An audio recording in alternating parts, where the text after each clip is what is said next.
Hello everyone. Today we'll be studying the Constitution of India.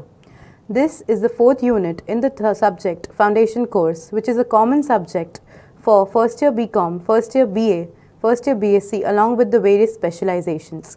Let's look at the topic in detail. Alright, so before we begin the topic, everyone says a lot about Constitution. This is the Constitution, this is the way the Constitution is framed. But nobody discusses what is the meaning of the word Constitution.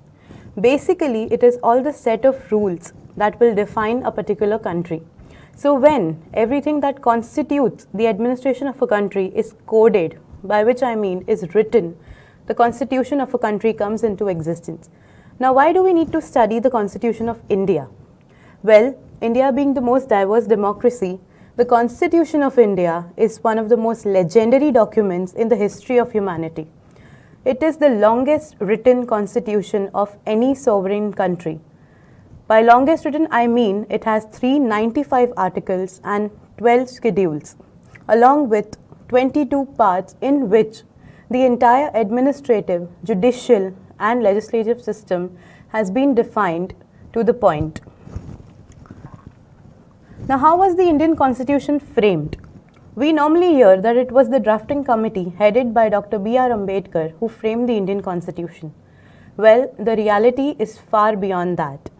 An effort of 2.5 years and a discussion of more than 18 months led to this legendary document. A lot of inputs were taken from every person belonging to every single category.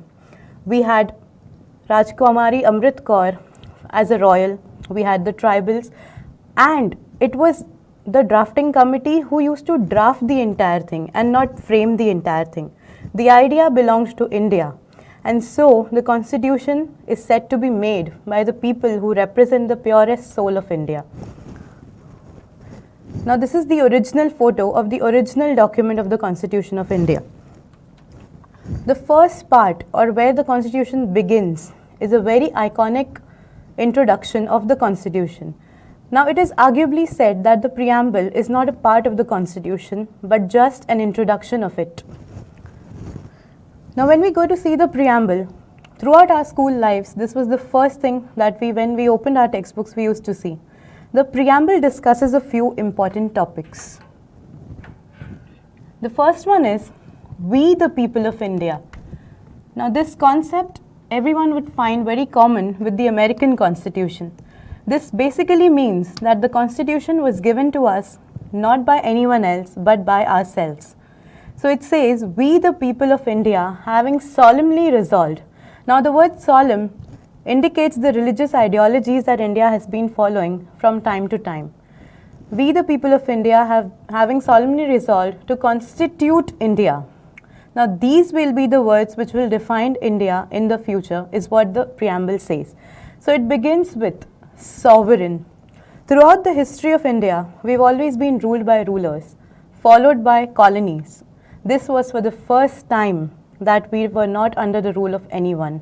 This was for the first time that India was only ruling itself, that everyone had the right to rule himself or herself. So by sovereign, we basically mean that we were free to take our own decisions. Many countries today have a prime minister, but still are under the rule of the Commonwealth. This was not the case with India. Having fought colonialism straight in its eye, India was for the first time independent. So it was very necessary to have a document that says that India is its own boss and nobody else would have any control over the decisions of India, and India will not be answerable to any of its decisions to anyone henceforth. The next part is socialist. By socialist, we mean equality in the matters of employment, equality in the matters of increasing your financial position. This concept is very famous with the French Revolution. This concept was taken directly from the French Revolution because in India, due to casteism, a lot of people were limited to their own finances, were limited to their own financial statuses also. This concept made one provision that every Indian was free to become rags to riches with his or her own hard work. The next concept that we see is secular. This is one concept why I'm standing here with a religious attire. This is one concept with which the Dalai Lama faces the people in his own monk attire, which is secularism. India was the only country to declare no religion as its official religion. Since India was a birthplace of 4 religions and a home to 8 major religions of the world, it was very necessary to give every religion equal respect. Now, those who've heard about land disputes pertaining to temples, mosques or gurdwaras, you might know that India has similar taxation policy, similar for Hinduism, which is the temples, similar for Sikhism, which is the gurdwaras, and similar for the Islam, which is the mosque. Now, all of these policies do not favor a particular religion because the Indian constitution does not favor a particular religion. It was very necessary to have this concept because we were a home to 8 major religions, and not just to 8 major religions but also to several unestablished religions. This concept was also necessary to give people the equality and the freedom to practice any religion of their own choice.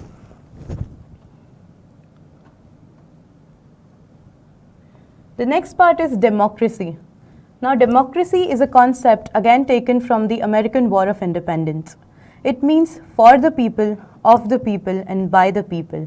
So that meant that for the first time, born in a royal family would not ensure that you would be the person administering India. Anyone from inside the Indian population could become the ruler of India. By that I mean the Prime Minister of India. So India now supported a government which was made of the common people and which was made for the common people, also which was made by the common people. Now, this provision by the people was disputed earlier in all the countries. We have Germany, or we have Greece, the ancient most civilization of the world, which at one point of time supported only males voting. In India, all of this was removed and every person above the age of 18 years was free to vote, thus making Indian democracy a democracy of the commons, a government of the commons, and the government will be working for the commons. This also means that if the government would not be able to deliver its promises, the common people rule. The governments are answerable only to the common people and to nobody else. The next one is republic. Here we mean that India is a government of the people, but that doesn't mean anyone could go to the chair of the Prime Minister, sit there and make laws. It would be the fact that the head of the state, which in Indian constitution is the President of India, will be elected. Also, India follows the parliamentary system of democracy, under which the Prime Minister has more powers with respect to administrative and legislative matters as compared to the President of India. The Prime Minister is directly elected by the people based on the concept of the people and by the people. The Prime Minister along with his cabinet are all directly elected from among the people. It is these representatives who then elect the President of India. Recently, India got its 14th President, which is Mr. Ramnath Kovind. The Constitution also focuses on other aspects, which are justice, social, economic and political. By political justice, we mean that every person will have equal opportunity to access the public services and to become a representative of the people, to become an MLA, to become an MP or to become the Prime Minister of India. We have economic justice, which means that everyone will get the opportunity to increase their economic status and everyone will be getting equal opportunities during employment. This means that nobody will be favored when it comes to employment. However, a matter of reservation still continues to be a debate here. When the framers of the Constitution decided on equality, they also decided on something which was prevalent since long, which was avoiding the people who belonged from the so-called lower classes. And so a concept of reservation to have equality was added here. The reservation concept was mentioned only for 10 years by the original framers of the Constitution. So while studying this, we must remember that the current system of reservation, of course, is the one that has been going on from 1950, right from the day the Constitution was accepted. But the framers did not intend to do that. It was the governments which came in course of time that thought that this system needed to be continued. So whenever we discuss about reservation, the Constitution and the framers should not be blamed. The next is social justice. Social justice means irrespective of where you come from, irrespective of what you wear, irrespective of who you are, you will be getting equal access to justice. The FIR register maintained for me would be the same as the FIR registered mentioned for you. The courts are the same where I go, or the courts are the same where you also go. So we don't have any favor to anyone, which is for the first time seen in India, because we were under the rule of rulers who enjoyed diplomatic powers earlier. Now this is for the first time that even on the chair of an MLA, if somebody commits a crime, he or she is taken to the same police station, to the same jail where a common person would be taken. Liberty, the most important aspect of Indian society, which was never practiced in India. During the British time, we see, and we've always seen in movies, hotels had some boards wherein it was written, dogs and Indians not allowed. Apart from that, we also see the kind of injustices the British government or the British Crown did with Indians. They did not have the freedom even to think the way they wanted to. Throughout the era of monarchy or throughout the era of the kings, people thought what the king thought right.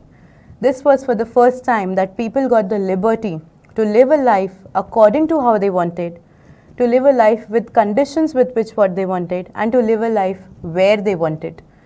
This is the unique feature of the Indian Constitution. This feature was an inspiration to all the constitutions that followed the Indian constitutions, majorly the constitutions of Nepal and Pakistan.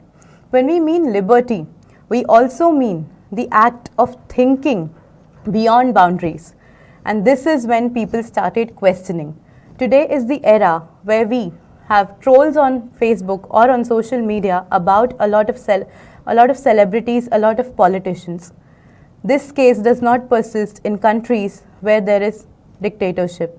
A classic example of this would be North Korea.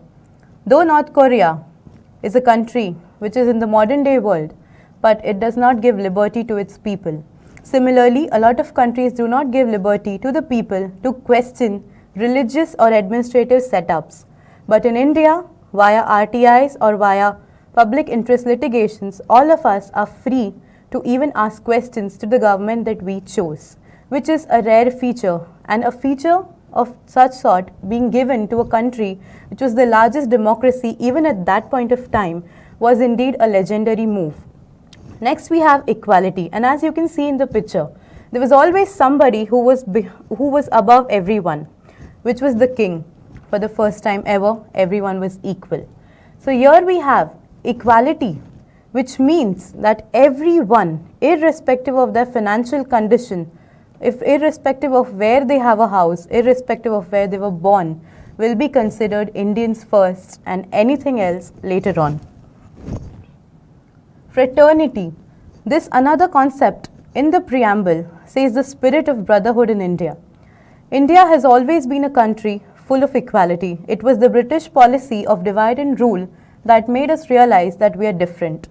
Before that, we've always been together, and the Constitution supports this thing and tells us that we are still together and will always be. So this was all about the preamble to the Constitution of India. In the next lecture, we'll be seeing the structure of the Constitution of India and the basic features of the Constitution of India. Thank you.